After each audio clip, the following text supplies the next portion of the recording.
So you have a vehicle and you want to make sure that you do not have a car title problem. We talk to dozens of people every day who have issues with the title on their vehicle. One thing to remember is the title is the vehicle. Without a title, that car is just a piece of metal that means nothing. It's just a decoration. You can't sell it, register it, finance it, transfer it, really do anything with it, even insure it, without a title in your name. It's really just not a vehicle without a title. So here's some steps you can take to make sure that you don't run into some of the car title problems that we have to help people with that are very complicated and impacts a person's life if they don't have the title verified in their name. First of all, easy way out, get a valid title when you buy it. Some people will buy a vehicle and not get a title. They get a copy of the registration. They may get a bill of sale, not realizing that you need the actual title. The actual title to a vehicle is a legal document. It looks something like this. It's it's something that you can identify that's a legal transfer of ownership. Make sure you have that from the seller before you give them the money, because once you give the money, there's not going to be much incentive for them to get you your title. Check the VIN number, the ID number on that title. Match up each digit in the VIN number block with the digits on the vehicle, usually on the cowl, maybe in another place on the vehicle. You want to make sure it's the right VIN number. We've had a lot of inquiries where somebody bought a car maybe 5, 10, 15 years ago, never registered it, or even may have registered it, and come to find out it's a different ID number. The seller had 2 cars, swapped the titles, and now it's a big disaster to get that squared away. You also want to verify the seller and their signature. Make sure that they've signed the back of the title. Sometimes they'll hand you a title but don't realize you have to sign the back of the title to transfer it over to the new buyer. So make sure that signature is there, and make sure that the name on the title is the same name as the seller, so that the right person is signing it. In addition to the title, do get a bill of sale. That will document the transfer, document the dollar amount, verify who the seller is.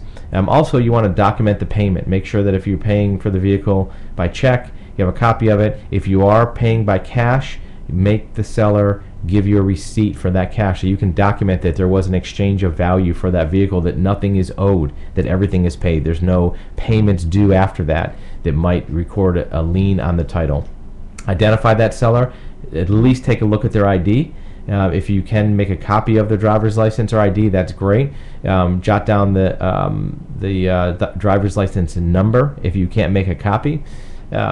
Prior to purchasing the vehicle, it may also be a good idea to check that VIN number or the ID number to see if the title is salvaged or junked even. If it's a salvaged title and it hasn't been through the system yet, the title may not say anything on it. Once you turn it in to get a title in your name, it may get a stamp on it that says salvage. That's not going to be any good. There may also be a possibility that the VIN number has previously been junked, meaning that it's not supposed to be even used as the car anymore. So you can check that in advance of your purchase to make sure that the car you're buying can be used the way that you want to use it.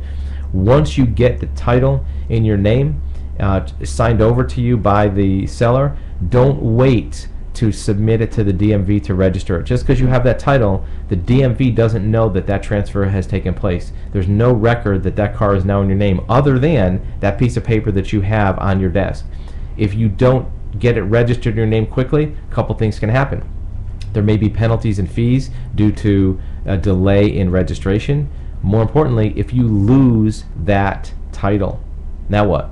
Now you have to go back to that seller, track them down, find them, have them get a duplicate title in their name, and then transfer it over to you. Normally it's a big project to do that. It can be very expensive. So make sure you get that vehicle registered in your name as soon as you can. It protects your interests, is the thing you want to do. When you do get it in your name, you may also want to request a duplicate title in advance of ever needing it.